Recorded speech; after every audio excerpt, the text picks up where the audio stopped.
Magandang umaga po. Ang mga kabataan ngayon ang magiging pinuno ng bansa sa loob ng ilang taon. Sila ang hahalili sa mga namumuno sa politika, sa ekonomiya at sa lipunan ng bansa. Magandang suriin kung ano ba ang kalagayan ngayon, lalo't lumabas sa isang pag-aaral ng Philippine Institute for Developmental Studies na merong tumataas na bilang ng kabataang mahihirap. Ito po ay nalathala noong nakalipas na buwan. Sa likod ng sinasabing magandang performance ng ekonomiya sa mga nakalipas na taon, ang kahirapan ay nananatiling mainit na issue at pakakaisipin natin kung saan tayo patutungo. Kung mahirap ang mga bata, ito kaya ay dahilan sa mahirap din ang mga magulang. Ngayong linggong ito, magkakaroon ng isang press briefing ang Human Rights Watch at ibabalita kung anong karanasan ng mga kababaihan sa United Arab Emirates sa pagtatangkang magkaroon ng magandang hanap buhay ay nasadlak sa higit na pagdurusa at kahirapan. Magandang umaga po. Welcome sa ating Tapatan sa Aristocrat. Mga panauhin po natin ngayong araw na ito. Kasama po natin si Archbishop Oscar V. Cruz. Siya po ang Judicial Vicar sa National Appellate ng Matrimonial Tribunal. Matatanong natin ano bang problema ng mga mag-asawang naghihiwalay, pinapawalang saysay sa simbahan. Pero yung iba kasi, hiwalay lang ng higaan. So ano ba yun? So narito rin po si Deputy Executive Director Grace Alejandrino ng Council for the Welfare of Children. Si Professor Antonio Valdez, dating Undersecretary ng Department of Education. Nandy Pacheco ang nagtatag ng Kapatiran, and we will be joined by the late Atty. Jotale. The late dahil nahuli siya. So darating po siya sa loob lamang ng ilang sandali. So ganun po ang ating topic ngayong umagang ito. Archbishop, sa inyo bang tingin gaano ba kahirap ang buhay ngayon? Dahil sa sabi nila, bagamat barya ang binibigay sa simbahan, pera pa rin. Mahirap nga ba ang mga Pilipino ngayon? Para po malaman natin kung gaano kahirap ang mamuhay ngayon sa ating bayan, magpunta kayo sa mga lugar na kung saan may mga tinatawag na quote-unquote informal settlers. Magpunta kayo sa mga ilalim ng tulay. Magpunta kayo sa mga tabi ng kanal. Meron akong nakitang pelikula na kinuha ng isang estranghero dito sa atin na isang babae na mamangka sa gitna ng basura. At ang kanyang sagwan ay basura din. At ang kanyang pakay ay para daw yung kanyang anak ay mapag-aral niya grade 2. Sagot ko, madali lamang, hindi lang po mahirap ang kabuhayan, kundi lalong humihirap. Ano man ang sabihin na umuunlad ang ating kabuhayan.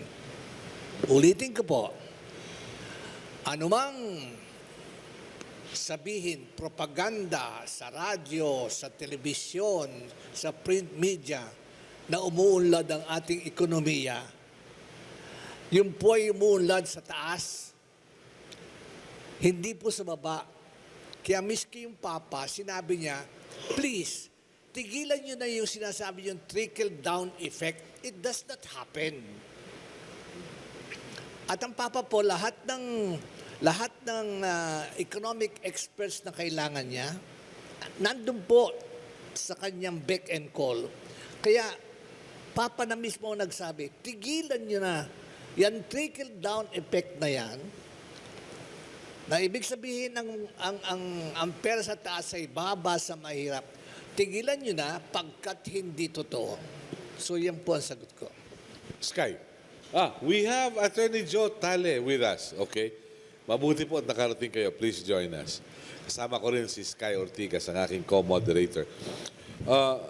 Para po sa Council for the Welfare of Children, some years ago, nagkita-kita yung mga kinatawan ng iba't ibang bansa, mga kabataan, dito sa Maynila.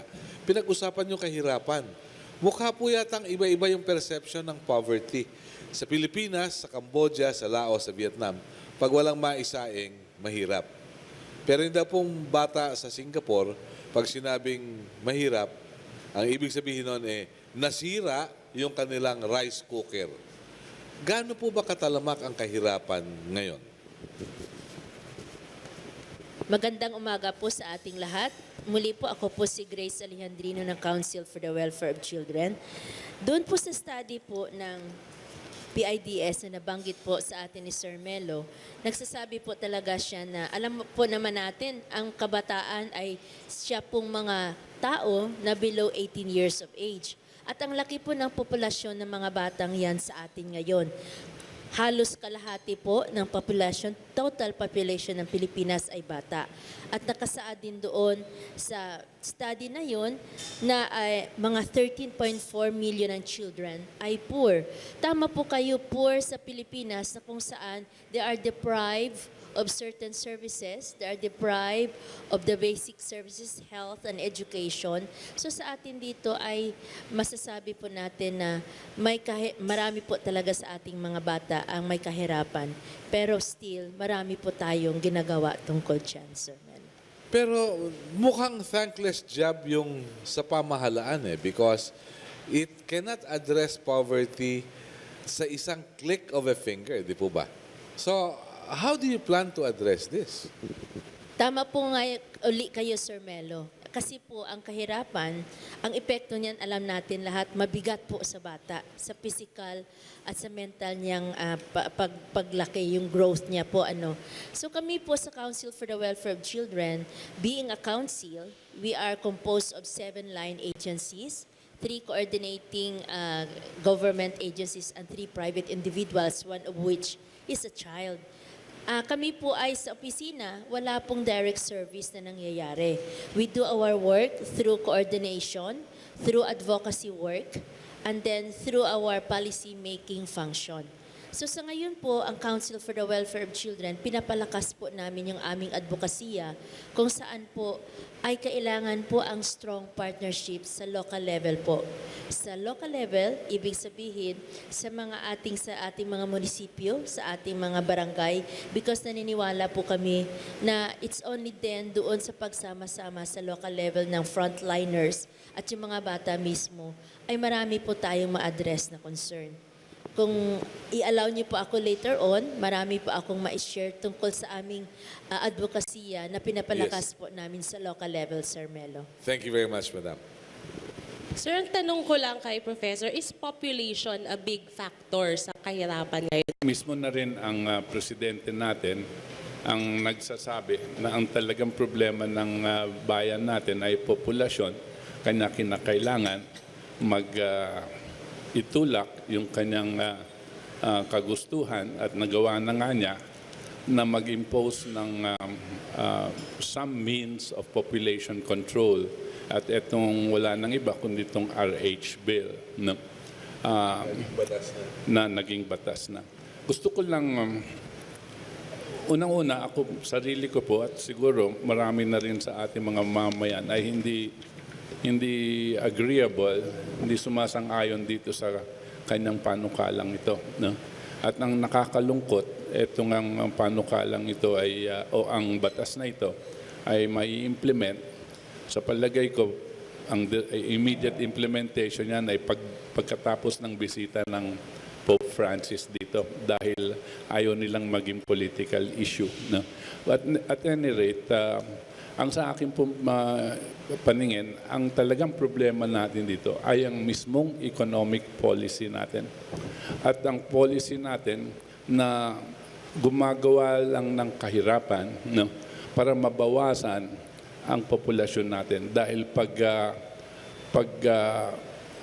gagawa ka ng economic policy that does not address and protect the Filipinos no, from all of the rising cost of living. No?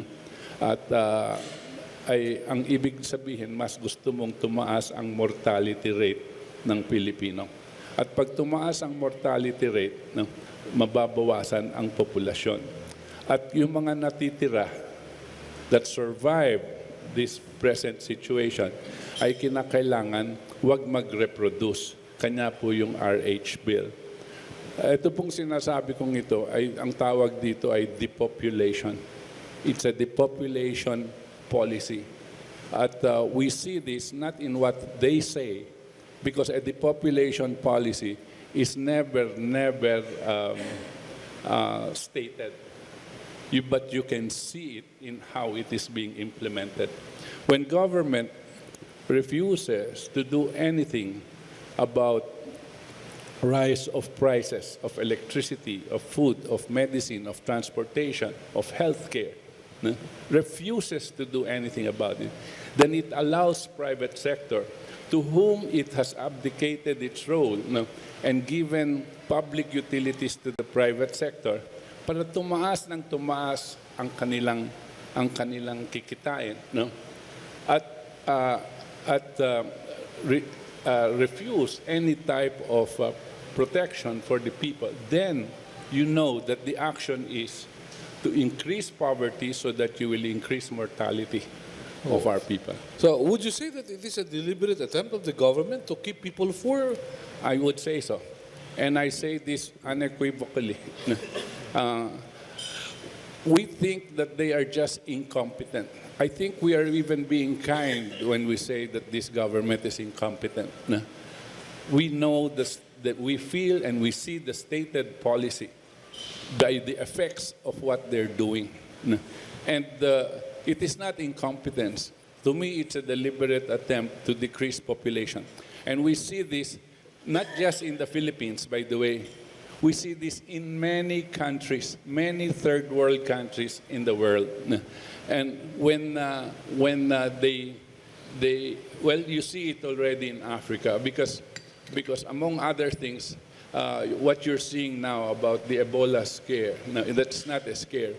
It is an epidemic which is now reaching pandemic, no, proportions and about to become a global plague. No. And our country here does not have the means to protect its citizens on this. And I would like also to make this a public warning. Many governments will, including ours, would rather diffuse or will say things that will not panic the people. But the problem is when you lie to the people, the effects of that is much worse in terms of not being prepared. All right. Well said. Attorney Tale, sinasabi po, pag tahimik ang batas, then it's okay. Pag tahimik ang batas sa ganitong mga provision, tolerable yon. It will be allowed. Tama po ba yon? Well, strictly, good morning. Strictly from a legal interpretation, kung the law does not prohibit, no, it is allowed. No, I mean strictly, but of course there are other moral issues there. No. Pero balikan ko siguro, kung pwede, Melo, yung tanong mo kanina, kung it's Sky, kung problema ba yung population. Opo, sige nga po. Sa tingin ko po, hindi. The people are not the problem. People are the solution. People are the solution for as long as empowered ang tao. So, sa iba't ibang karanasan ko, pag may proyekto, ang unang tinatanong, ay hindi natin magawa yan kasi kulang ng tao. No? So, palagi ko dito dapat ang gawin, naka-focus tayo on how to empower and enable the people, of which we have plenty, and I think that's a great blessing. You know, i-enable natin through education and also health, no? Sa iba't ibang mga paraan. So yung pong isang pananaw dito, Melo, na gusto kong bigyang pansin. No? And tulong-tulong sana tayo. Tulong-tulong sana tayo to make that happen. Yeah, very optimistic po kayo. Kaya lang, Mr. Nandy Pacheco, you've been in the movement for quite some time. Pero yung empowerment at yung pagkakaroon ng poder ng tao to decide, mukhang hindi naman nangyayari pagdating ng eleksyon. May connection nga ba sa eleksyon ito? Sa paghalal, dahil yung daw nahahalal, hangal. Ano po ba? Ito po ang ating microphone. Salamat. Alam mo, kinakailangan mahanap natin ng ugat ng ating problema. Nais ko lamang balikan yung sinasabi noong CBCP noong 1997. I think ang presidente noon ay si Archbishop Cruz. Kayo nga po ba? Kayo nga, 1997. At doon sa kanilang pastoral exhortation on Philippine politics, to me, that is the best study ever made on Philippine politics.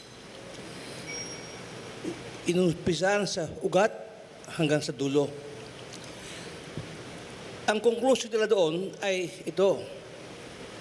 Kung bakit tayo naging ganito ngayon, ang Pilipinas, isang bansang mahirap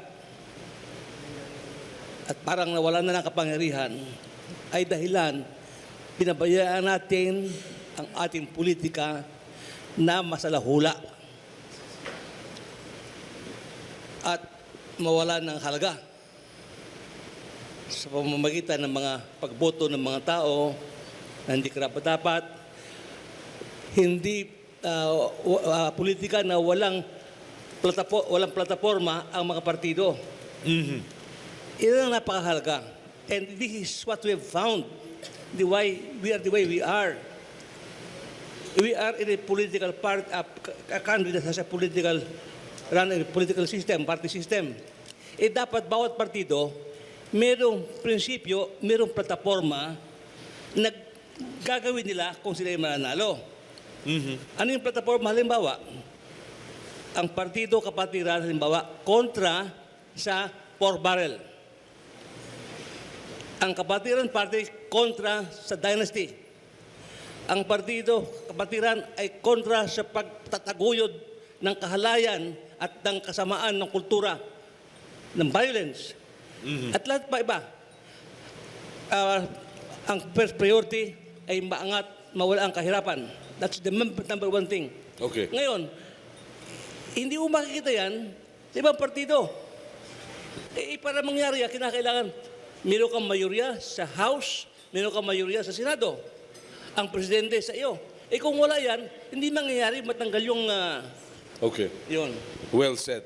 For the information of our friends in the media, yung pong binabanggit ni Ginoong Nandy Pacheco, yung pastoral exhortation on Philippine politics, may pirma po ni Archbishop Oscar Cruz.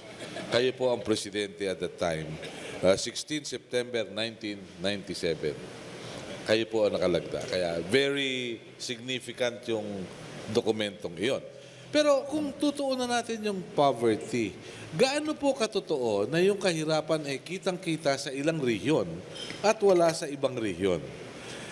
Coming from the Council for the Welfare of Children, is it because walang industriya? Is it because doon lang naipon yung mahihirap?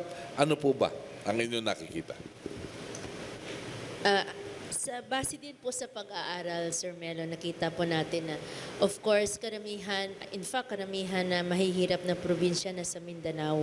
At nakikita din na ang kahirapan, pag malayo sa sentro, ay andun yung kahirapan. It's more on the rural areas. So I believe, based on that, tama po na kulang po tayo ng improvement ba ang tawag dyan? Or yung development doon sa ibang areas po natin. Kaya po doon nakatuon yung kahirapan po. For Archbishop Cruz, is it coincidental that the areas like Mindanao is where you find political dynasties and insurgency movements?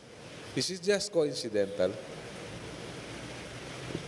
Pag po ang isang lugar ay hindi tahimik, napakahirap asahan ang pag-unlad ng ekonomiya. It is as simple as that. At ang Mindanao, okay, notwithstanding all claims to the contrary, di Bangsamoro, ewan ko kung bakit ang kinausap MILF lang, ba't hindi kinausap ang MNLF, hindi kinausap BIFF, hindi na kinausap ang Abu Sayyaf, kaya hanggang ngayon nagkakagulo. Pero may pera na ho yung Abu Sayyaf, 250 million. That's foreign direct investments daw. At saka, wala po nagbaba ng armas. Okay na. Kumo ginigiit nyo yung naganap nung aking panungkulan tungkol sa pastoral exhortation and politics. Meron akong gusto sabihin sa inyo. Meron isang bagay na hindi sinabi doon. Pagkat, ewan ko, basta hindi sinabi. Pero ito sinabi ko. Sinabi ko sa Pilipinas, may politika pero walang partido. Ano ibig sabihin? Kung saan konbinyente, doon ka. There is no party. Ang tawag nga political butterflies eh. Kaya yung tinatagang una, ako magtatatag ikalawa. Ganun eh. So, yun lang po. Okay, napakahalaga nun. Pero, Atty. Jotale, coming from the Couples for Christ, sabi nila, yung mga kasama dyan, yung mga big time. So, you may not be aware of what's going on do sa mga hindi big time. Pero, anong mga issue, anong challenges ang kinakaharap ng pamilyang Pilipino ngayon? Unang-una po, Melo, like ko, i-correct ko lang yung perception na big time ang CFC. No? Ang members po namin ay cuts across all the economic strata, spectrum. In fact, nakita po namin, in fact, I'd like to say na nung una, ang CFC ay middle class. Ngayon, the demographics have changed. Ang dami po namin mga miyembro na nandun sa lower spectrum ng lipunan. No? Now, having said that, ang tingin kong pangangailangan, kasi ang dami po talagang issues na dapat bigyang pansin. But kami sa Couples for Christ, tinitingnan namin yung pwede kaming makatulong, saan kami pwede makatulong at focus on that. Ang isa po sigurong may bahagi ko dito ay yung in relation to children. Kami po ngayon may programa na nakafocus sa public schools. No? Ang intervention ng sa public schools, partner po namin dito yung Ateneo, to help the ano yung mga pagkukulang doon kasi DepEd is doing its best pero marami talagang kakulangan in resources and everything. So kami ngayon when we look at poverty, nakikita dalawang basic approach po ang namin. Una, address the present needs. Kasi and that is through livelihood projects. Marami pong pwedeng gawin yan. But address also the future. And the future is also, nakafocus kami dun sa education ng mga kabataan. Alam niyo, Melo, ayun ko kung alam nito, ang dami po sa ating public school children na very deficient sa reading ability. No? Marami ang nakakalusot hanggang high school na mahina sa reading. Kaya doon po kami it might be hindi attractive sa pero nakafocus kami sa grades 2 and 3. Ang nag-tutor doon ang mga Singles for Christ. Every Saturday morning, nagpupunta sila tinutulungan matulungan yung isang bata makabasa. And from the testimony of the Singles for Christ, hindi ma-describe yung feeling pag nakita yung mata ng isang bata na marunong nang magbasa. No? And this will equip them. Ito yung sinasabi ko na enable the people. Kahit anong gawin kasi, kung sabihin na wag na tayong magpa-college ng mga kabataan, vocational na lang. Vocational is still a good option, pero kailangan pa rin yung basic na pagbasa. So doon kami nakatutok, plus of course the moral values foundation. At itong programang ito, hindi lang sa kabataan, kundi pati sa mga magulang kasi they attend also and we give parenting orientation. And palagay ko sa itong kombinasyon ng paghanda ng mga kabataan through education at pagbibigay ng livelihood options sa mga magulang ay isang kontribusyon po namin to address the poverty problem. Hindi po natin masolve lahat, pero naghanap po kami kung saan kami makatulong. At least meron kayong nasimulan. Opo, at maganda po ang projection po namin kasi mukhang madali makakuha ng suporta dito. Okay, very well. Pero, Butch, Professor Valdez, nung pang 1990s na po na ito na hindi marunong magbasa ang Pilipino, kaya yung Marimar, merong dabber. Ginawang Tagalog yung Kastila dahil hindi makabasa ng subtitles. Pero kung yan ay problema na noon, hanggang ngayon problema pa rin. So walang kaunlaran. Well, yes, definitely. Well, what you're saying, at nung sinasabi mo, Mel, is just one of those areas that you try to address the problem. The problem is much deeper. No? Ito pong sinasabi sa atin ng beautiful lady from DSWD. Council for the Welfare of Council. Children. I agree. Okay. I admire, of course, the efforts that they will take. But as I told her earlier, it is a losing battle. No? I just wanted to bring up something. Ang demographics po ng any society, especially here in the Philippines, is that the population, if you have 100 million, the population from 1 years old to 25 years old, which I consider the youth, not up to 18, but up to 25, before they become workers, is about 50% of our total population. If we are 100, which they claim, I doubt it if it were really 100, but let's say it's 100, if the easy computation, 50 million is under the auspices of this young lady. 50 million of our youth. Now, the government's responsibility is to proceed to it that these youth are given the proper health care so that they are healthy, and education so that they are trained, so that when they become 25 years old, all the way up to 55 years old, they become productive sector of our citizens, of which this 25 to 55 is something like 30 to 35% of our population. But being productive can also be synonymous to being reproductive. Well, before that. So the rest will be the senior citizens. Now, being the productive sector, you're talking of 35 million people in any normal demographic society to be providing the means, no, in terms of payment of taxes so that government can give education and health care to the 50% of the population and provide, of course, for the retirement of the rest. What is 35% of 100 billion? 35 million. So we must have 35 million people working.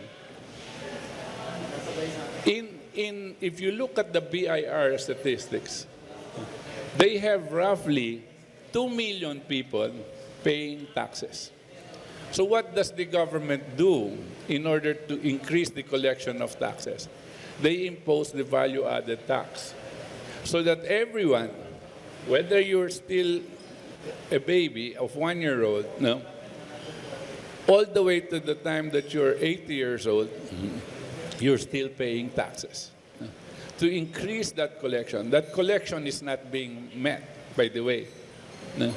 But whatever it is, I'm trying to show you why we have a problem. Because our people are not productive. They don't have productive jobs. There are no jobs available to them. And then, as a suggestion to to your to children's Council for the Welfare of Council. Children. You have a lot of plans, you have a lot of programs, but there is no measure of success. There has to be a benchmark as to whether you know you're doing the right thing or not. And the benchmark I want to suggest is that you don't say compared to Singapore or compared to Malaysia or any country. That is not a benchmark. The benchmark is to identify how many calories does a child need to eat every day in order for him to be functioning normally as a child, to be able to study, to be able to function. Now, a human being, supposedly, including children, must be taking in 2,500 calories a day. I suggest, or I submit that our Filipino children are not receiving that. If at all, they probably are in the level of 1,200 to 1,500 calories per day. But this has to be established as a benchmark. If indeed, through your surveys, are able to identify what is the per capita calorie intake of our children every day, then you establish that as a benchmark. And every year or every 6 months, based on your programs, you compute how much higher were you able to contribute to that calorie intake. Because when everything is said and done, you're looking at precisely the nutrition that the child gets. Okay. Anything lower than that means worsening poverty situation. Very well. Maganda po yung inyong idea. Palagay ko viable yan. We will open the floor to our friends from the media. Please identify yourself and the entity you represent and go ahead with your question. Yes, please. Tracy Cabrera po. Alam naman po natin na Para kanino po yung tanong? sa kanila. Sa kanila Kanila. lahat. Wala kang favorite. Wala. Actually, sa former Undersecretary. Kasi we equip our children with education so they can face the hardships of life in the future, di ba? So, yun ang basically, as a parent, bibigyan natin sila ng edukasyon. Ngayon, ito lang ho, I want to listen kung anong take ninyo.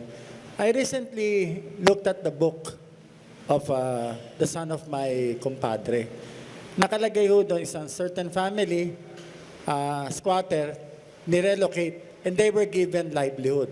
So it's in Filipino. Ang sabi doon sa libro, binigyan sila ng kabuhayan, paghahalaman at paghahayupan. So nung tinanong yung bata, ano livelihood ni Mang Jose? Kahayupan. Tama ho ba yung term na yon? Kasi naging nasyak ako kasi kung gano'n ang mga libro ng ating itinuturo,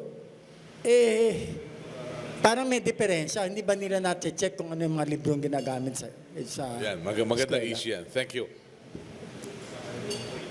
Well, when I was there was a committee that was actually guarding against any of these misrepresentations of. Ang problema kasi kuminsan, itong mga Filipino language experts natin tend to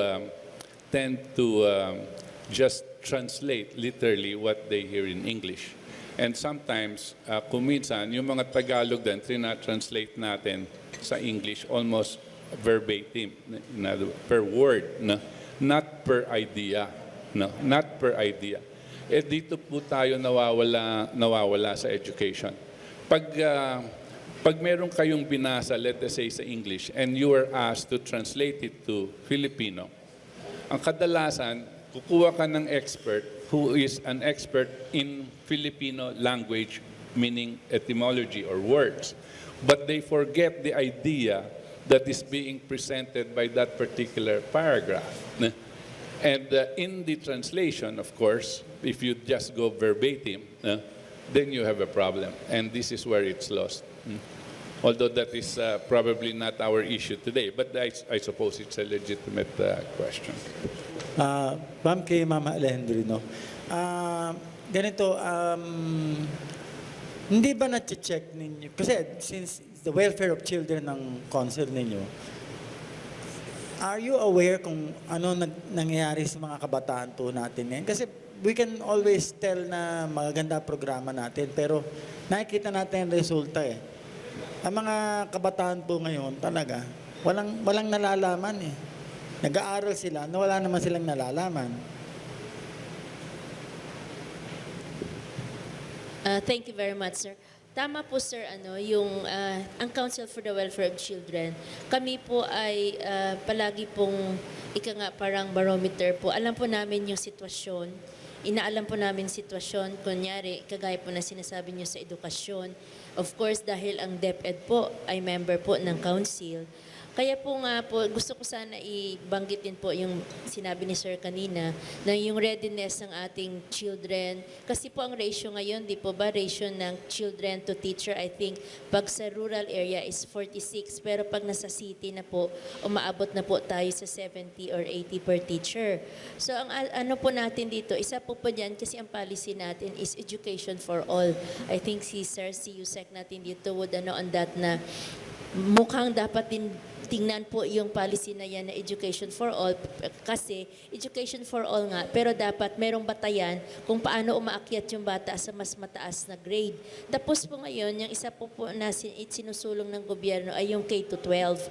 Kasi po, para po, nagdagdag po tayo ng 2 taon, basically, in general discussion, nagdagdag po tayo ng 2 year para ma-prepare po yung bata para sa posibleng pagpasok niya sa isang pagtatrabaho na, pagka-graduate niya ng 12 years. Yun po ang mga initiatives or mga policies na atin po tinitingnan. Sa edukasyon po yun. Pagdating naman po sa ating street children, ako na po ang magbubukas ng discussion na yan. Malaki po din ang ating problema with the street children. Kami po sa Council for the Welfare of Children ay isa po yan sa aming focus ngayon dahil kagaya niyan, throughout the year nakikita natin sila, pero ilan po pa talaga sila compared to the other concerns of children na mas marami pero hindi natin nakikita. So marami din po with DSWD and with the DILG, marami din po yung kilos na ginagawa dyan, kagaya ng pagpalakas ng sinasabi nating Barangay Council for the Protection of Children, kung saan yung barangay mismo ang una dapat tumingin dyan. Hindi na po tayo mag-aantay ng national level action pagdating sa mga ganyan. But Director, kung meron mang mga galing pook awardees, wala ako narinig na awardee sa pagtugon sa problema sa street children. Pardon my ignorance. Sir, maganda pong oportunidad. Hindi lang po street children. Ang Council for the Welfare of Children ay meron kaming tinatawag na Presidential Awards on the Child-Friendly Municipalities and Cities. Medyo matagal na rin po ito, 1998 pa po, wherein binibigyan po namin ng award po ang mga munisipyo or syudad na umabot po doon sa aming batayan for being friendly. Sa ngayon po, gusto ko po i-share sa inyo na mas naging maganda po ito kasi dati by application, gusto ko sumali sa awards na yan. Pero ngayon, naglabas po ng isang policy ang DILG kung saan mandatory audit na po ang ginagawa sa ating mga LGU. Ibig sabihin, hindi yung dati yung iba confident sumali sa sali. This time, they will be all audited. Tapos po, aakyat po sila sa sinasabi naming bibigyan yung mga eligibles, yung umabot yung score sa 75 doon sa batayan, ay bibigyan po sila ng Seal of Child-Friendly Local Governance. Parallel effort po ito doon sa project ng DILG on yung local governance awardee din nila. That's a parallel move. Kailan po nagsimula ito? Ang Presidential Awards po, 1998 pa po ito. Okay, pero yung mandatory... Pero yung mandatory this year lang po. Ay, good. So we are very happy to share with you kasi may batayan siya. Bago ka pumasok sa Presidential Award, dapat na mandatory audit ka muna. Okay, very well. Linggoy, I know you have a series of questions. Magandang umaga po. Belated happy birthday po. Ay, 2 linggo na pong nakaraan. Anyway, At least. I'm Linggoy from Opinion. And for Chairman Jotale, I'm a member of couples under Bab Uykenko, okay, formerly Nonong Ignacio. Okay. Anyway, ang tanong ko kay Chairman Tale, kasi recently, parang ang dumadating through the media ay ang ating Papa ay open. Ngayon, tanong ko kay Jotale, kasi ang couples po, merong couples, merong singles, merong youth, merong sa byuda, merong sa byudo, etc. Ang tanong ko kay Jotale, paano halimbawa yung hiwalay na lalaki at babae at hindi po sila na anal yung marriage nila? Meron pang, buhay pa yung kanilang mga legal, both under the state and the church na partners. Tapos nagsama in a illegitimate union before the eyes of the state and the church. At gustong sumama sa couples. Meron rin bang, kasi ang couples merong may pang-byudo. Meron bang bagong category? Ganon. Oh, may category. Parang sort of Baka naman, bukas makalawa, tatanong mo, pareho lalaki, magsasama na rin sa couples. Ayun. May same sex. Thank you. That's more current, no? Yung paano kung merong partner na parehong male, parehong female. Okay. So magkakaroon may special section sa couples. But remember that my explanation was, although ang kilala ay Couples for Christ, doon sa Couples for Christ, merong singles, merong youth, merong byudo, may byuda, etc. So yun yung tanong ko kay Chairman Jotale. Tapos tatanong natin kay Archbishop Cruz mamaya, yung dahilan naman ng paghihiwalay. Sige po, Attorney Joe. Okay. Salamat, Linggoy. No? Unang-unang po, iklaro ko lang na yung since ang Couples for Christ, yung nature ng organization, including yung may Singles for Christ, may Kids for Christ, Youth for Christ, may Handmaids of the Lord, and then may Servants of the Lord. Pero since ang CFC po ay Catholic Family Renewal Movement, ay hindi po natin pwedeng baguhin yung definition. Kami naniniwala doon sa guideline nating simbahan. So hindi po pwedeng maging miyembro ang hindi validly married in the church for the couples. Po. Ngayon, but does that mean na parang i-neglect natin o i-just put aside those who are in that situation? Sa CFC po, we continue to explore with the guidance of the church kung paano tayo may tawag na pastoral, Bishop, no? Some kind of pastoral reaching out. Hindi naman maging miyembro ng couples, pero meron ding pangangailangan na pastoring in a way. So doon po natin tinitingnan kung paano. Some years back, as our executive director na nandun ngayon sa Vatican, nag-participate sa synod of, on the family, nasabi na before, meron po kaming tinitingnan at patuloy pong tinitingnan with the guidance of the church, how we reach out to those na nandun sa situation na yon without making them a member of CFC, kasi without changing our faith, no? But meron ganon. But if I may, kasi doon sa Handmaids of the Lord, hindi po lahat, kumbaga, byuda, hindi naman ganon. May all kinds of categories, kumbaga, ng women. But we have, through the pag-member sila, through the pastoral process, ay namumulat din at nasisiayos yung kanilang kalagayan, meaning that they get out of the irregular union and make it yung parang sang-ayon dun sa ating pong pananampalataya. So, if I may again, hindi po tayo pwedeng magbukas ng isang kategorya as members of CFC, ngunit we continue to reach out in some way. Okay, very well. Archbishop Cruz, for the information of our friends in the media, ano po yung mga usaping nakakarating sa inyo for annulment sa simbahan? Dahil ngayon kasi sinasabi, sige, pa-annul na natin muna sa korte, then the church will follow. How easy is it to get an annulment from the church? What factors have you looked into to grant an annulment in the first place? Sana po bilang paunang salita, ako po'y binata. Okay po. Nagkakaunawaan po tayo. Buti na yung malinaw. At ito po ay sasabihin ko na sana hanggang maaari ay mas maraming makaalam para ganon ito naman ay katotohanan. Ang pinamakahirap na estado ng buhay po ng tao ay kasal. Hindi po pare, hindi madre. Hindi obispo, hindi arsobispo, hindi hindi. Ang pinamakahirap na estado, ulitin ko, ng tao ay ang kasal. Bakit po? Mangyari po ang kasal, mag-umpisa kayo ng 2, tapos 3, 4, 5, 6, 7, 8, 9, ewan ko hanggang kailan.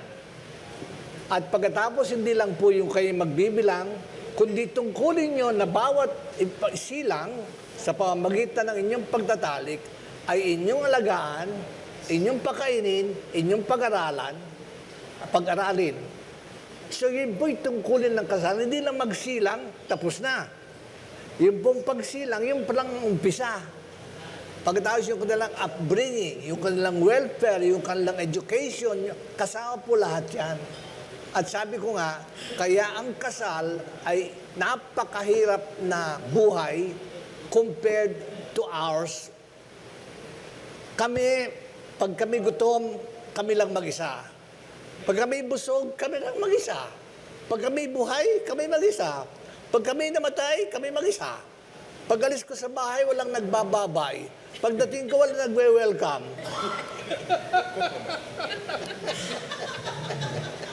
Pero walang humihingi ng sweldo. Iba na yun. Iba na. Ngayon, gusto ko na sabihin itong isang bagay na to na tungkol sa paghihiwalay. Ganun po kahirap ang kasal, kaya meron pong mga balakid para ganun ang isang kasal ay magkaroon ng bisa. Pagkat mahirap po siya mula't sa mula, maunawaan nyo na meron din mga dahilan kung bakit yung kasal ay hindi may tuturing na isang totoong kasal. Sa makatwid, walang bisa. By the way, sa simbahan po, may declaration of nullity, alam nyo na to. Sa civil, merong annulment, may declaration of nullity pa. Ngayon, ang nangyari po ay ganito.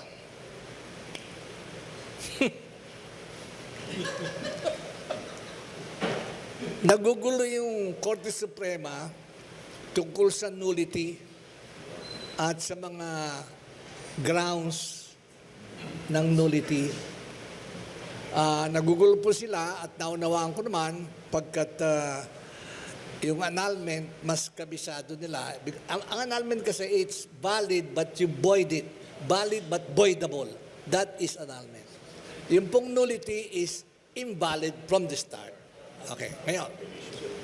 Kung sila'y nagugulo na, nakiusap sa akin yung Chief Justice, oy, pwede ba? Turuan mo kami, sabi tungkol sa kasal. Ako wala po akong kinalaman dyan. Hindi po kayo yung nakasulat sa libro ninyo ng Code of Canon Law. Ako yun, medyo may alam ako ron. So, nagpunta po ako ron at ganito po nangyari.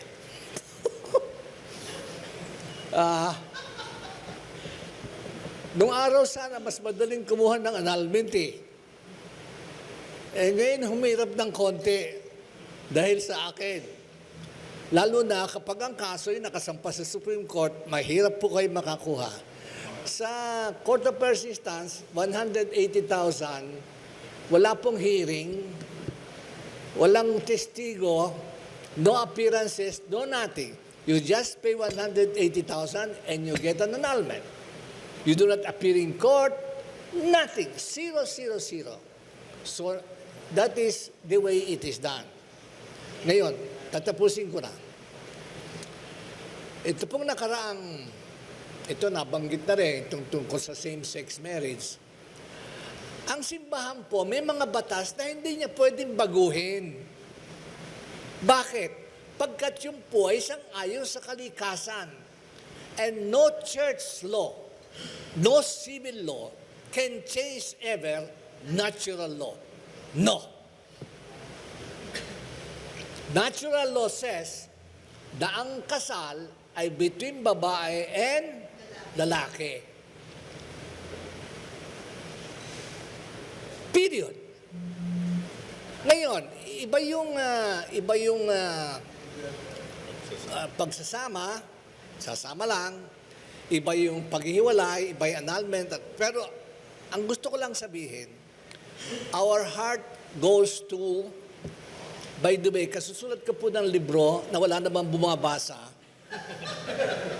tungkol po dito, at hindi ko po tinawag na homosexuality, and pagkat homosexuality is pejorative in implication. Ang tinawag ko po rito ay gender identity difficulty. GID. Anong ibig sabihin? Huwag niyong sabihin sa akin ng isang third sex kasama ng LGBTQ ay ginusto niya yon. Hindi niya po ginusto yon. Huwag niyong sabihin sa akin ng LGBSS, etc., ay sila ay natutuwa sa kanilang sarili. May problema po sila.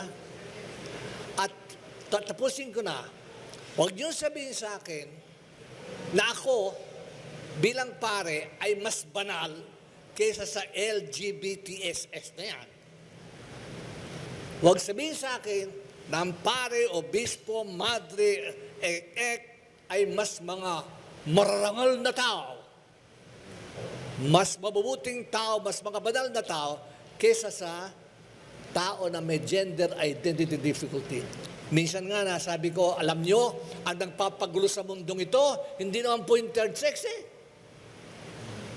Ang nagnanakaw po ng pera ng pamahalaan, hindi po third sex.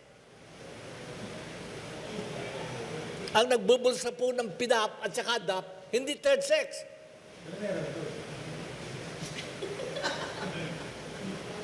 Kaya, pwede ba, ang sabi lang ngayon ng Synod, maging naman kayo. Huwag naman kayo masyadong condemnatory. At tanggapin nyo yung mga taong ito pagkat hindi naman nila talagang ginusto yun. So wala akong problema, sumama sila sa Santa Cruzan. Huwag lang bastusin. Oo. Yun lang naman aking pakiusap eh. Alam niyo po, ang dami-daming third sex na mas disente pa sa akin. O baka hindi niyo alam. Tama Okay. na. Okay. Maliwanag. More questions from the floor? Yes, we recognize the lady.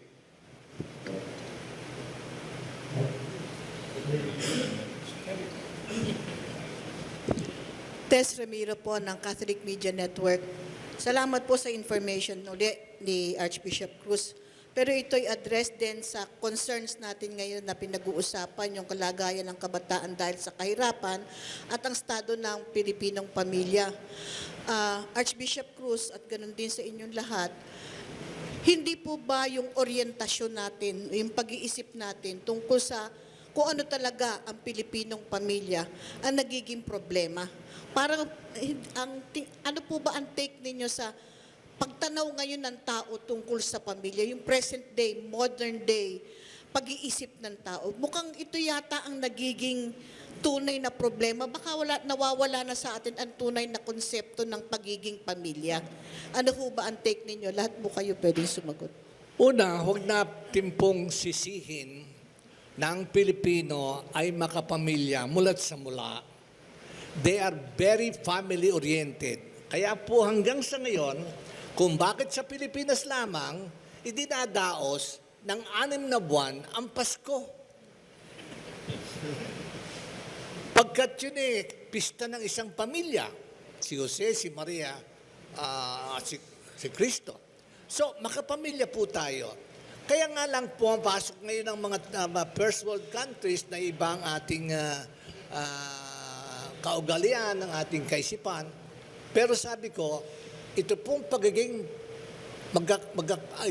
itong reality of marriage is a reality of natural law. Yung kaibigan kong isa na third sex, sabi ko, mabuti lang at yung tatay at nanay mo, lalaki at babae, kundi wala ka dyan. Sabi, opo. Pero meron ako itatanong sa...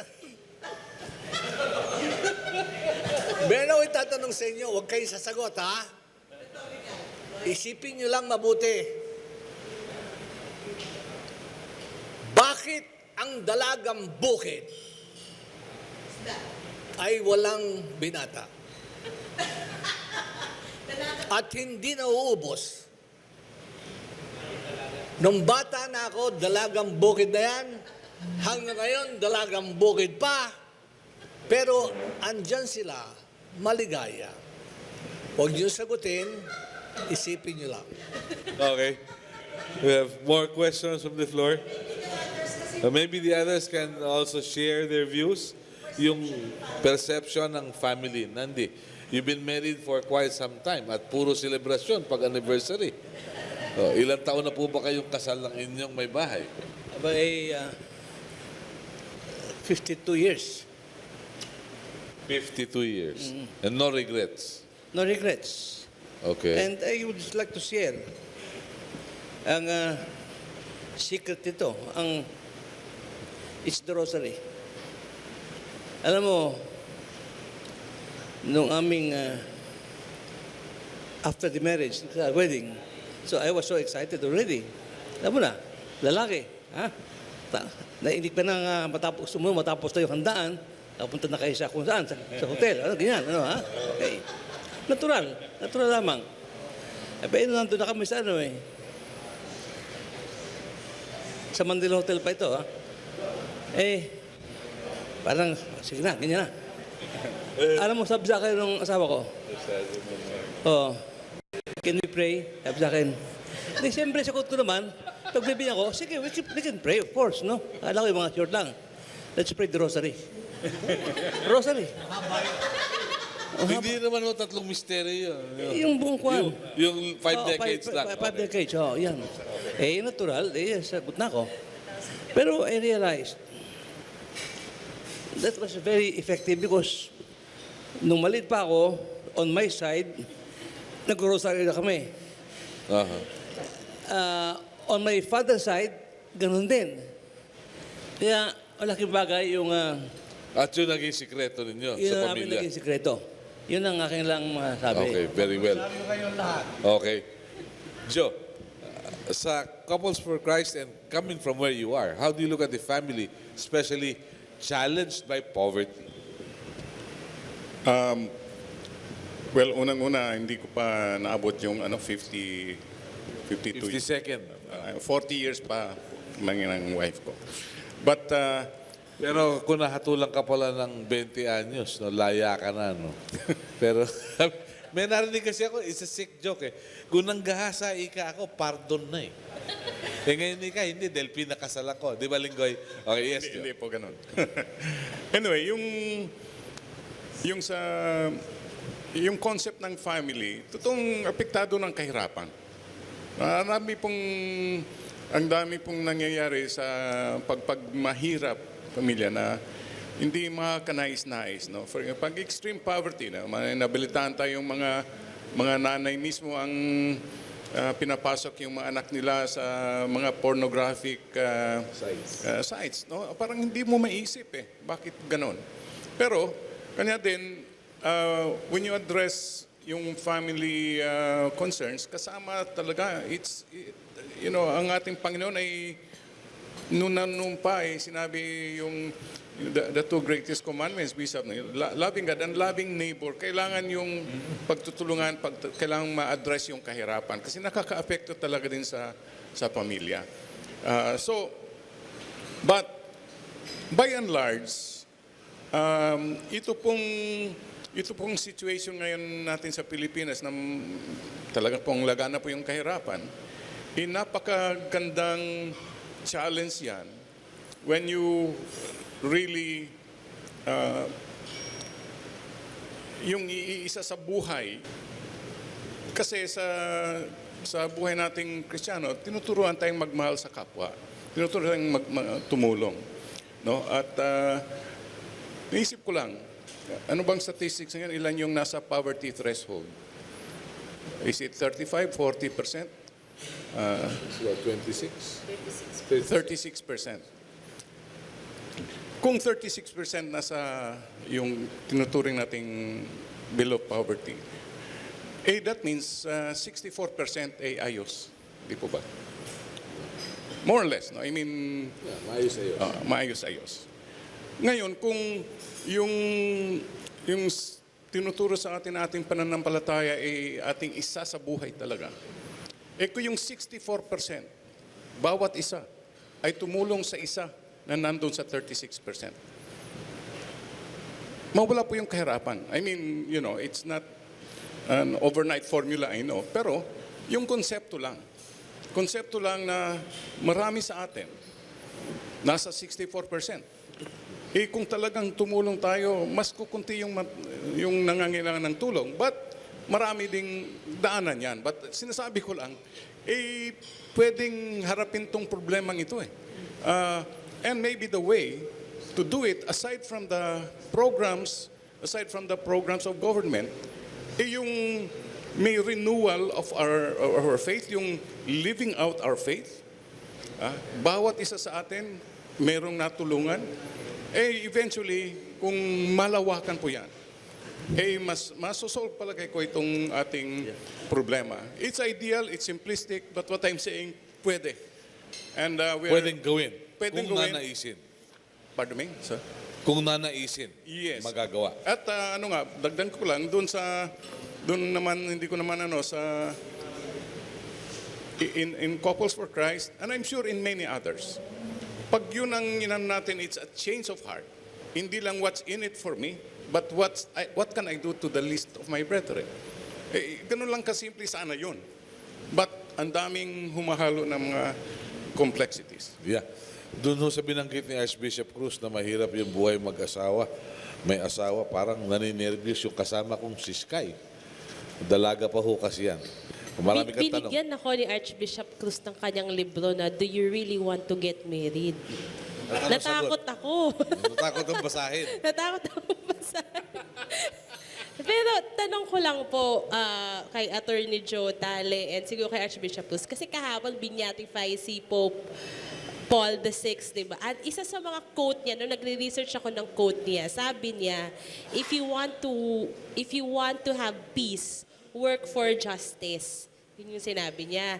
So para ako, ano ba talaga yung justice when it comes to poverty? Kasi, yun nga, 64% nga yung medyo okay lang, pero 36%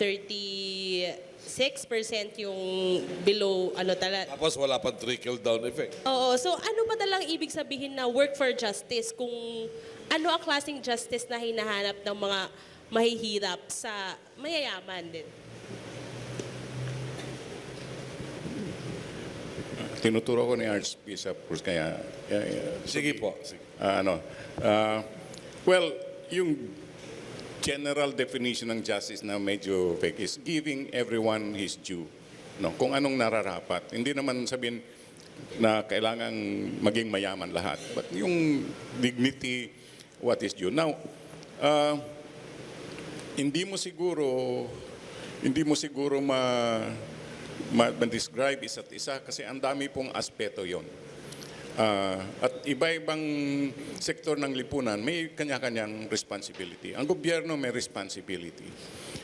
Pero ang gusto ko sigurong idiin ngayon, hindi lang naman dapat gobyerno ang yung tatalakay na ganyan kasi it's a big problem. Siguro sa atin, sa ating araw-araw na buhay, ay kung tayo'y gano'n, no? Tayo'y nakatulong, tayo'y binibigyan nating what is due to the others, ay magkaroon nga ng kapayapaan.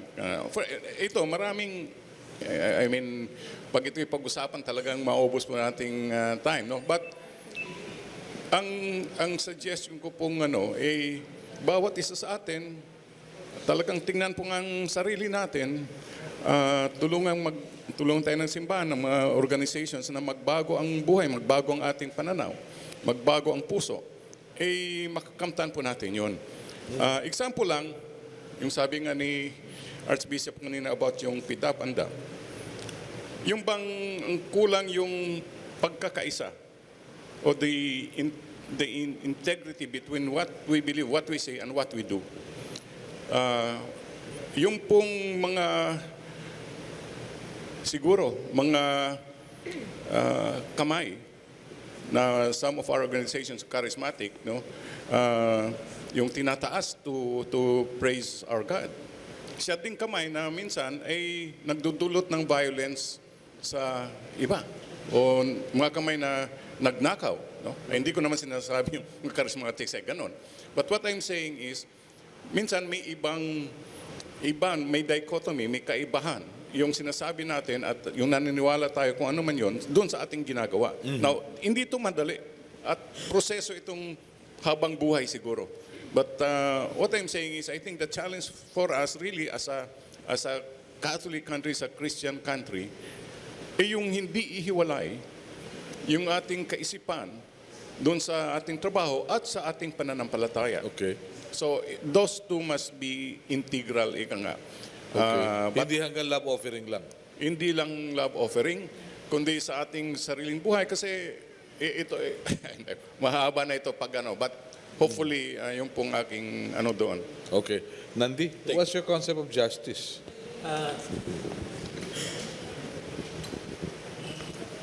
Ito ang sasabihin ko ngayon sana ay tungkol lang sa problema at solusyon.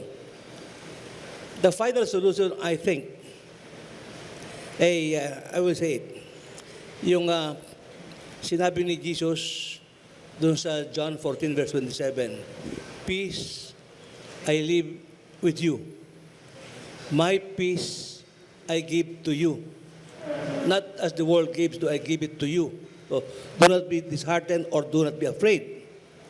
Sa madaling salita, Christ's gift of peace is Himself, who is love, truth, justice, forgiveness, non-violence, and reconciliation.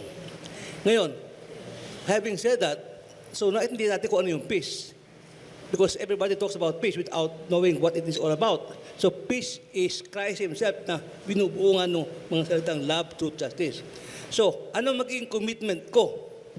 I accept Christ's peace and I pledge to live it through love, truth, justice, forgiveness, reconciliation, and non-violence.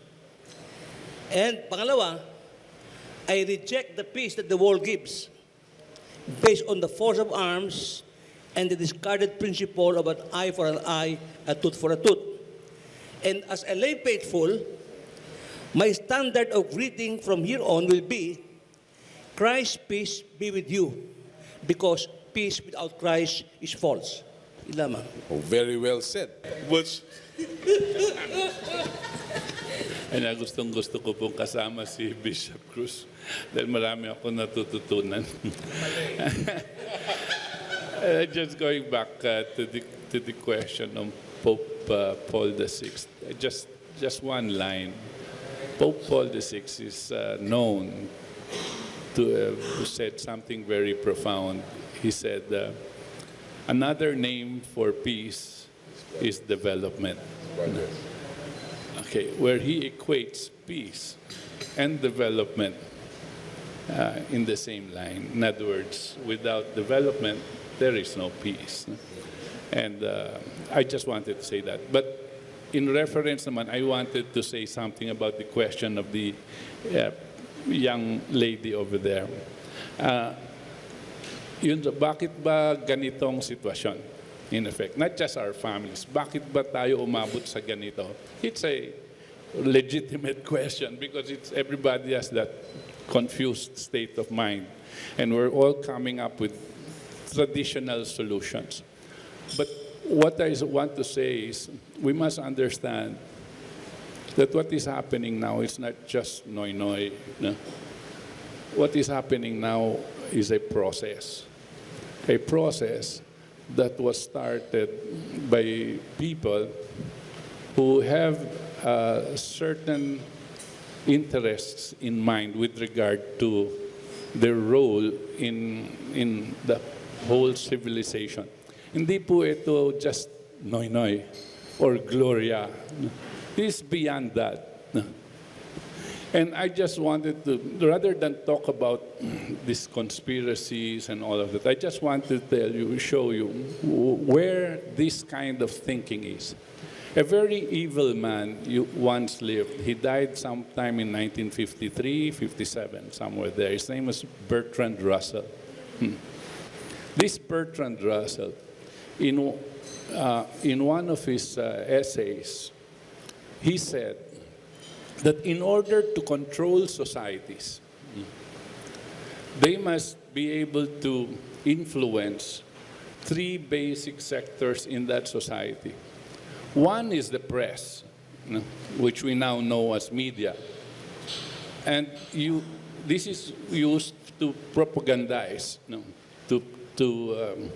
using media as the tool to come up with whatever they want to come out, so that the public generally follows, as you can see is happening today.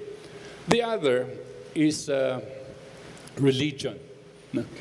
You can use religion, and by coming up with different sects of religious belief, again, certain sectors of our society, because of the poverty that's going on, it is easier to enjoin them to join, to participate in your ideas of what your relationship with God is. Right?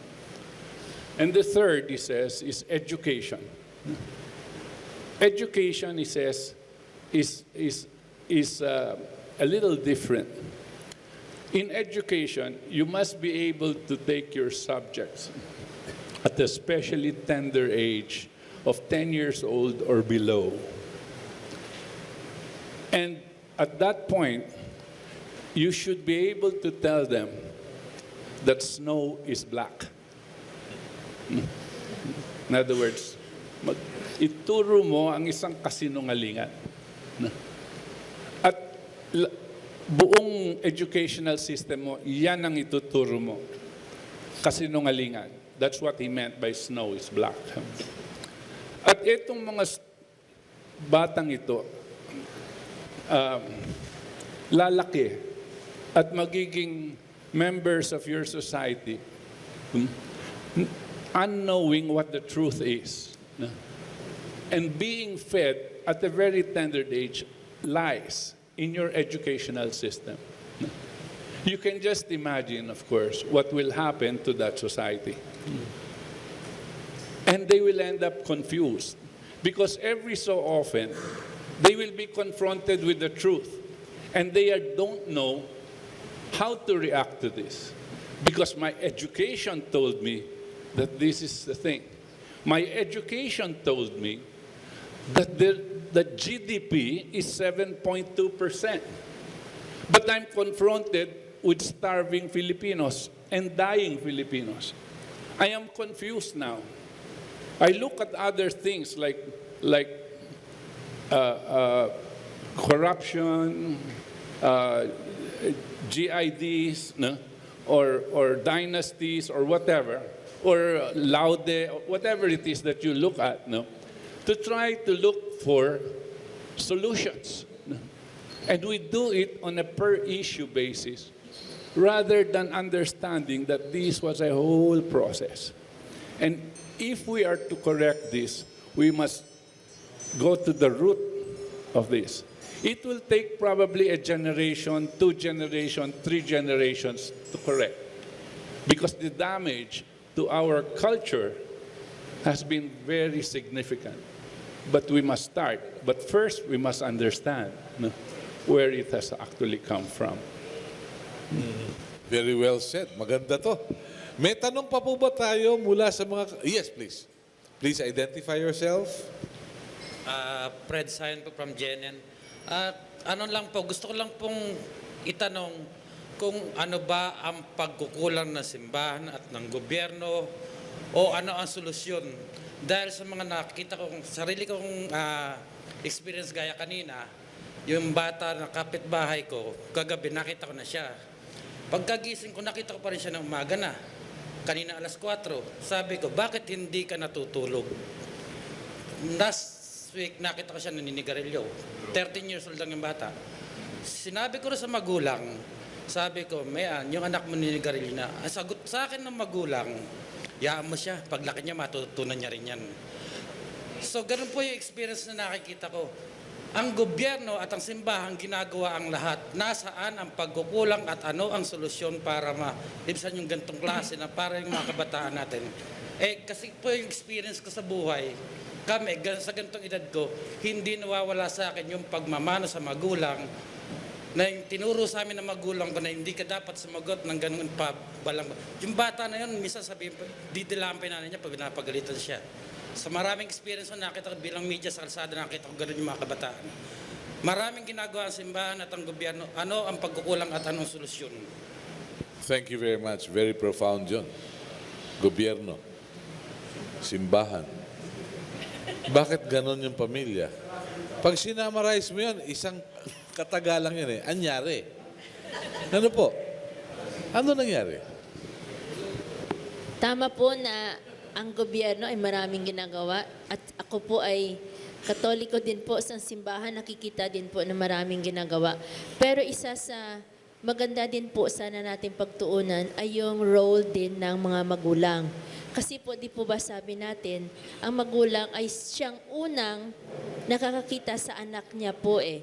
Kaya lang siguro, siguro ang nakikita ko lang, kulang pang effort ng gobyerno na tulungan ang magulang para maging mabuting magulang. Hindi po kaya ang konsiderasyon doon kung gano'n ang magulang, kriminal yun dahil pinabayaan yung anak? Meron po tayo, Sir Melo, kahit sa PD 603 pa lamang po natin, PD 603, Presidential Decree 603 or Child and Youth Welfare Code, meron na pong responsibilities of the parents na nakalagay po doon. Only that, wala po tayong naging sample case for that dahil ang kadahilanan madalas po, pag i-penalize po natin yung magulang, lalong masasadlak yung mga bata dahil lalong walang magti-take care. Okay. Ang gusto ko pang isigway ko rin dun sa issue pa natin kanina, para sa amin kasi sa Council for the Welfare of Children, siguro ang justice for children is for the best interest of the child. Ano po ba ang best interest of the child? Alam po nating very important yung parents as sila po yung unang nakapalibot sa bata. Ika nga sa circle na nakapalibot sa bata, unang nakakita ay mga magulang. Pero titingnan po natin kung yung mga magulang ba na yun, sila ba ang nagbibigay proteksyon o sila mismo ang nagdadala sa bata sa hindi maganda. So para siguro sa amin, it's the best, it's for the best interest of the child, yung aming gusto mangyari for the justice of children. Okay. Archbishop, sa ngalan po ng simbahan, saan nagkukulang? Sasagutin ko po yung tanong kanina, baka masagot ko rin kayo. Sa tao pong gutom, kay bata o matanda, walang mali at walang mabuti. Ulitin ko, kapag ang isang tao ay gutom, Kahit ito'y bata, kahit ito'y matanda, walang batas dyan. Ang tanging kailangan lang, mapuno ang kanyang tiyan. Kaya sa masamang paraan, kaya mabuting paraan, that is not counted. Therefore, conclusion, the hunger that people experience anywhere else in the world for that matter, the Philippines included, when there is hunger, you can see that there is lawlessness.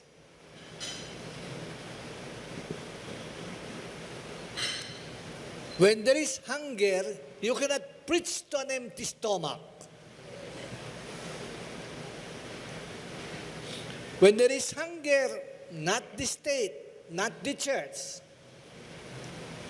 can tell the hungry people what is right or wrong. Not unless you fill his stomach first. Kaya nga sinasabi, empty stomach has no ears. Or empty sack ba yun? Sako? Sakto. Empty sacks have no ears? Tama na. Okay. Maliwanag. Pahabol. Follow up lang sa tanong niya yung tungkol sa bata. In relation to that, yung Council for the Welfare of Children, have you conducted a study kasi ang concern ko ganito pag nagpunta ka dun sa mga internet shops, makikita mo yung mga 3 years old, hanggang sa matanda, hanggang teenager na, hanggang sa may anak na nga Pag naglaro ng Dota, nako, napakasaya nila. Lahat ng murang na-invento sa mundo, madidinig mo. Yun po ba hindi concern ng council? Kasi yung mga bata, 3 years old, mas matunog pa magmura sa matanda. Dota, tama po yan, nakaka-addict talaga ang Dota. Pero ako po, hindi ko pa po nasubukang pero nakaabot sa kaalaman namin. Ako personally, tinatanong ko din po yung mga anak ko, anak, ano ba yung Dota? Nakaka-addict daw po. Pero hindi naman sila po naglalaro, yung mga classmates silang lalaki daw, karamihan. Meron po tayo na sinasabi din na council. Marami po tayong council pero ang CWC ang overall po pinag-aaralan din po namin yan, yung sinasabi niyo po parang addiction or use of internet cafes. Kung mapapansin po ninyo, isa po sa advokasya po namin, yung internet cafes dapat merong local ordinance na hindi siya malapit sa eskwelahan. Kasi po, kaya po, tingnan niyo po, kahit sa malls, di po ba may policy na ngayon na yung mga naka-uniform, hindi po makakapasok ng malls. At may isa din po kami sinusulong na I think ilang meters away from the school, wala po dapat bilyaran o wala po dapat internet cafe. Isa po yun sa inaano natin. At itutuloy ko na po, meron po tayong council on against child pornography. Kasi gusto ko lang i-relate na nangyayari din kasi usually yan na mga magulang rin ang tumutulak sa mga bata para kumita, para sa online. Kasi ang belief ng mga magulang na iba, hindi ko naman po nila lahat, na wala namang nangyaring aktual Ano lang po, kinukuhaan lang. Video lang. Pero that's very wrong. Mali pa rin po yun. So, meron po kami, sir, gusto ko lang masabi, meron kaming maliliit na pag-aaral kasi po, CWC in itself cannot support a very full-blown research for that. We link with other agencies, we link with other councils para makakuha po ng mga datos na yan. Pero nasa sphere pa rin po yan ang aming mga ginagawa po. All right. Follow up lang. Kasi yung sinabi niya na it's not allowed within a few meters from the school, parang nightclub lang yan Ilagay mo doon sa dadayuhin din yan Even malayo yan doon sa eskwela, yung mga bata, sabi nga nyo, addiction pupuntahan yan. Ang concern ko kasi, it's not enough to study it I'm really alarmed kasi yung mga batang to, kung ganun pa lang, ginagpupustahan sa Dota, nagmumurahan sa Dota, hindi alam ng iba siguro, hindi alam ng magulang, pero I don't think hindi nila alam yon. Okay. Kasi mare-retain sa bata yun And the council should do something about it. Suggest a lawmaker to close down these internet shops. Yeah, for the information of our friend Tracy, yung Manila government banned the sale of beer within the periphery of UST for the bar exams. So, ibig sabihin nun, binagbawal nila for the duration, papayagan nila after. So, meron, kahit walang 200 meters from the school. So, kahit spitting distance yan, na sa Tagalog isang lakbay dura, merong ganyang mga negosyo. At ang sabi ng local government, may pagkakakitaan dyan. May business permit na babayaran. So, babalik at babalik tayo kay Mar Rojas sa DILG kung ano ang kanyang appeal sa LGUs. Dahil kabataan yung nakataya. All right? More questions? Yes, please. Pakilapit lang po. Bihira magtanong tong kasama ko. Si Aya Yupangco ng WIZ. Uwi na po tayo pagkatapos. Sa mga kabataan kasi, malayo na tayo. Kung ikukumpara sa mga panahon natin yung mga kabataan ngayon, hindi na natin kayang sapilin. Cruz lang tayo nun. Oo, hindi na natin kayang sapilin. Ito lang, ang dami na nilang nakukuha ang kalukuhan dito sa cellphone. Ito cellphone, isang araw nga lang Yan sa Orolio High School, sa top sabi niyo, papunta ako ng MBN, naglalakad ako. Anong pinagkukumpulan ng mga estudyante? Cellphone na may wifi, nakakapanood ng X-rated dito sa cellphone. Kahit anong higpit ng magulang, kapag ang anak niya nasa school at napabarkada, etc., ang lungkot Darating na lang sa bahay mo yung anak mo, ang dami ng natutunang kamabalagan. Kaya ang hirap ding maging magulang sa panahon ngayon Ang daming gadget. Okay. Ang daming pinagkakabalan. Ano po tanong natin ngayon? Kaya nga, parang Ano? ang may sasagot ko na lang, ang layo na talaga natin ngayon. Okay. So, mga yung kabataan. technology has given us more problems. Yes, Joe. So, balikan yung napakaganda yung tanong kanina. Saan nagkukulang? Ang ano ko, again, maybe simplistic. Lahat ng sektor ng lipunan may kanya-kanyang role. No? May responsibility, may role ang simbahan, may role ang government. Ang sigurong itanong natin, ano yung role ko? Ano kaya magagawa ko? Ano kaya yung maitulong ko? Whether individually or in groups, no? In associations. Kasi maliit man yan, pero pag tulong-tulong, pag nagkakasama, meron ding epekto. Pwede kong balikan yung sinabi ko kanina. Again, that's idealistic. Pero pwedeng umpisa yan sa ating pagtatanong kung anong magagawa natin. Ang simbahan, for example, ay dineclare itong taong ito as the Year of the Laity. It's in recognition po na lahat po tayo ay may role. Lahat po tayo ay pwedeng merong magawa. So, hindi naman natin maisa-isa kung anong pwedeng gawin, but magandang tanong sa ating sarili, anong magagawa ko? Okay. And next year, it will be our year. It's Year of the Poor. All right? Messages from our friends today before we call it a day. Nandy, please. Anong nakikita mong kinabukasan natin very briefly as a country and as a people? Magandang ating kinabukasan kung magsisimula tayo ng pagbabago. Pagbabago ng aking sarili. Dahil walang partido dito na nagtataguyod ng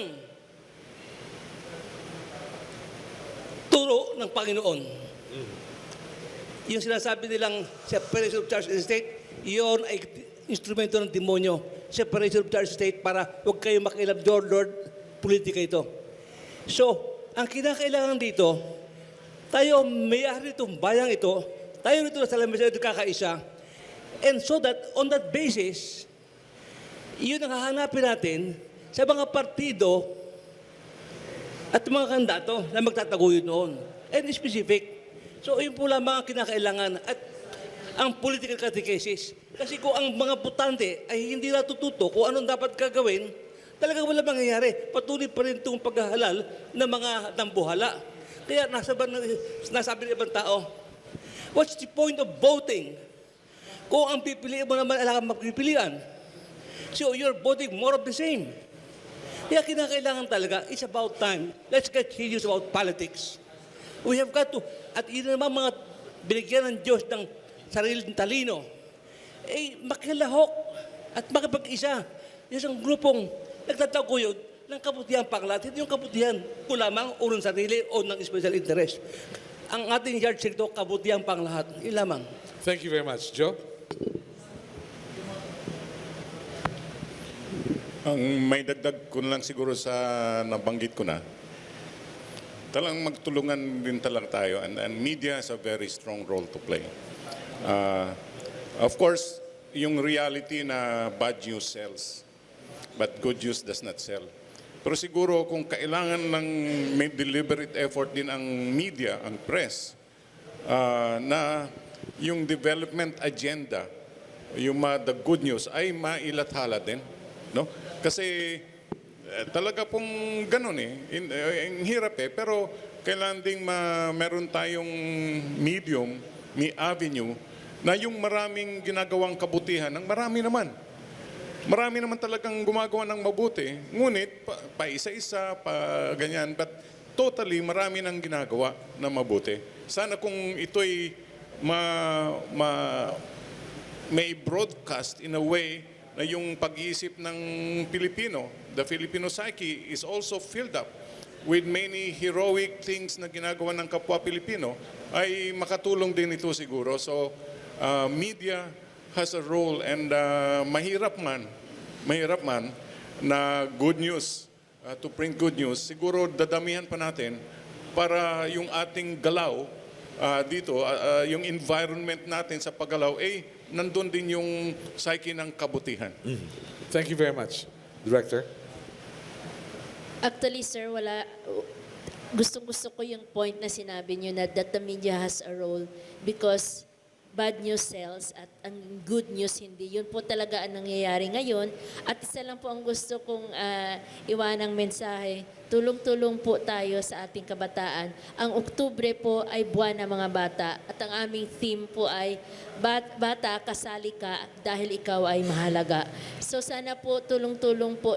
Each one of us has a role to produce a good future children in our hands. Salamat po. Thank you very much. Professor?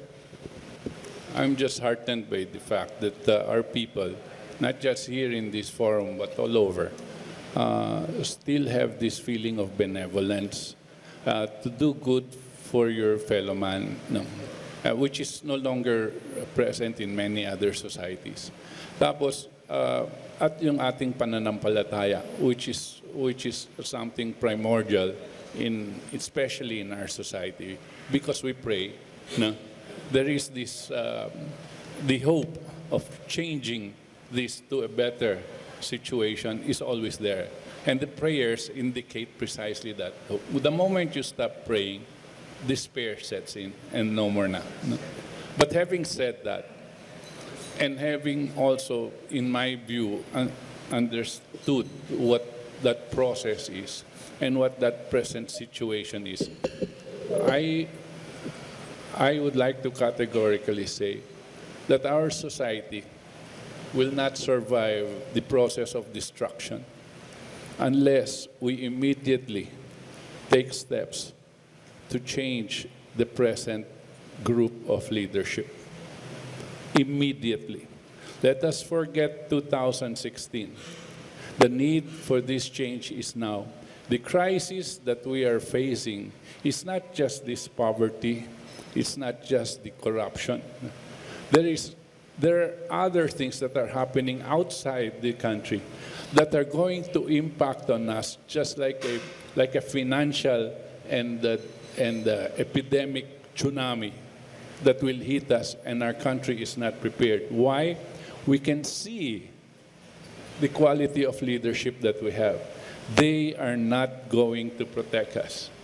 So if you want to survive, the first thing you must do is grit your teeth, participate in all movements that are calling for the resignation of this leadership as a whole.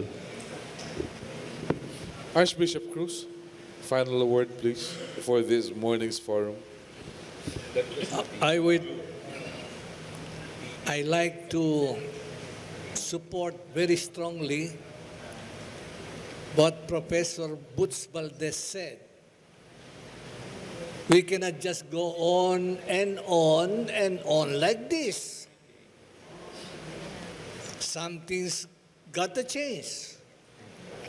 And LIPA already made a declaration to that effect, that we need a national transformation, because without it, we'll be always like this and perhaps much worse. So, national transformation requires the change of incompetence in leadership, as well as corruption in public office. If we are just the same as before, then we have no right of any kind to blame anybody but ourselves. Thank you. Magandang araw po. Let me end our forum today with a quote from Blessed Paul VI. In youth, the days are short and the years are long. In old age, the years are short and the days long. Pagkatapos, nabanggit kanina yung tungkol sa kahirapan, tungkol doon sa papel ng simbahan. Meron din pong isang nabuhay na meron ding simpleng mensahe. Nung siya'y nagbibigay ng tinapay, ang tawag sa kanya ay isang santo. At nung siya'y nagtanong kung bakit mahirap ang tao, ang tawag sa kanya ay komunista. Ito po si Dom Helder Camara, isang arsobispong namayapa some decades ago. Isang magandang araw. Next week, we will talk about mga gusali, simbahan, at iba pa. Pati yung Metropolitan Theater, yung Torre de Manila, at marami pa. Sa ngalan po ni Sky Ortigas, Melo Acuña po. Maraming salamat.